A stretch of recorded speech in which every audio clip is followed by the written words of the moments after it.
藤井です。本日は竜の上段側頭蹴り、通称側頭ですね、の使い方について、紹介しようと思います。メニューとしてはコンボ牽制ドライブゲージ削りラッシュ止め対策確定反撃といったところで5つ紹介しようと思います。竜の中では主力技の一つでありますので、ぜひ見て、使い方を覚えていただければいいかなと思います。一つ目がコンボになります。中足大パンオーディ側頭あたりからですね、中側頭がつながるといったところです。これが特徴としては相手を大きく吹き飛ばすというような特徴があります。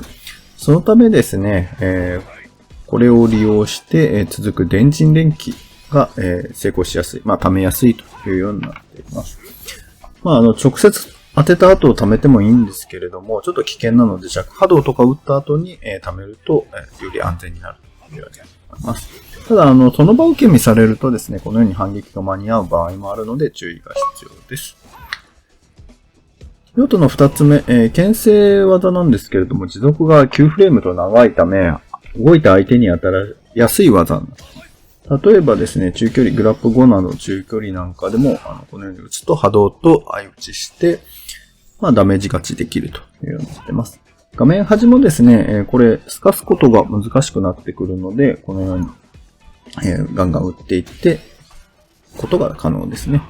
注意点としては、発生が8フレーム以下の長い技を持っているキャラっていうのは注意です。こういったキャラなんですけれども、反撃が間に合っちゃうんですね。ただこれガードした時の距離の把握がなんか難しいので、結構相手が技をスカる場合が多いです。その場合にですね、こちらも差し返しを意識すると良いと思います。このように、中足とかがスカるので、そこを蹴るというような癖をつけておくとダメージの一つになりますね。向こうがソフトバックを振っているとですね、インパクトを打ってきたりします。これは確定してしまうんですけれども、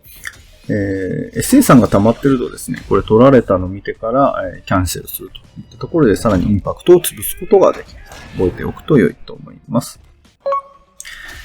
3つ目がドライブゲージ削りです。中側頭が 0.6 本、大側頭が 0.8 本、ゲージを削ることになっています。大パンチから出すとですね、かなりドライブゲージを削ることができます。しかもこれすぐにキャンセルするとですね、連続ガードになるんですけれども、このように、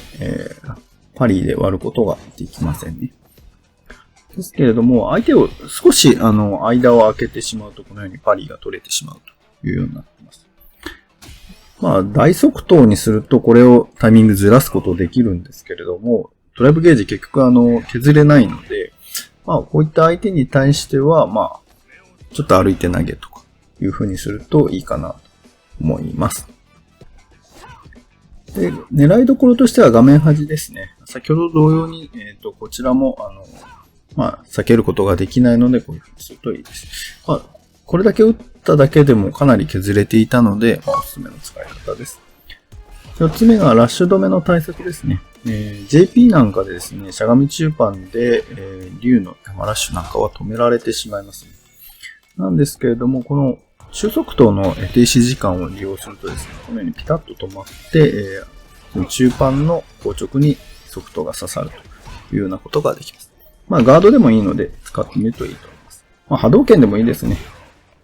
こちらも覚えておくといいと思います。最後は確定反撃です。ここちょっと伸ばしどころかと思うんですけれども、パニッシュカウンター時に大側頭から追撃ができます。